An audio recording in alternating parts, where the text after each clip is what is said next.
Bukan rekomendasi, ternyata video beredar FCT hanya terima piagam penghargaan dari Megawati.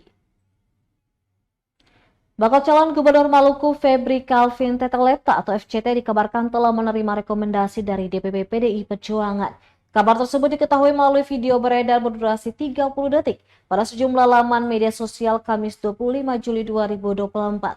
Di mana dalam video tersebut terdengar namanya disebutkan oleh pemandu acara dan muncul pada layar di panggung dengan bertuliskan Maluku Bacagub Febri Calvin Teteleta. Setelah namanya disebutkan, disusul nama lain seperti Javed Jemi Patiselano dari Serang bagian timur, Samson Atapari dari Serang bagian barat, dan lainnya. Menanggapi video tersebut, pengurus DPP PDI Perjuangan menjelaskan bahwa kabar tersebut tidaklah benar. Saat ini rekomendasi PDI Perjuangan belum dikeluarkan, sehingga video yang beredar bahwa FCT telah meraih rekomendasi dari Partai Wong Cilik itu tidak benar. Dijelaskan dalam video tersebut, FCT hanya menerima piagam penghargaan dari Ketua Umum DPP PDI Perjuangan Megawati Soekarno Putri. Pasalnya FCT sudah turut berpartisipasi bersama partai berlambang banteng moncong putih itu.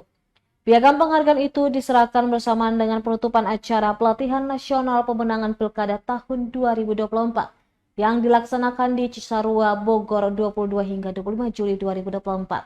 Dia berharap informasi ini dapat tersampaikan agar warga tidak salah paham. Almahera Tengah, Muna Barat, Laure Baruni, Erwin Baraba, Sopeng, Makarema MSE. Download Tribun X sekarang, menghadirkan lokal menjadi Indonesia.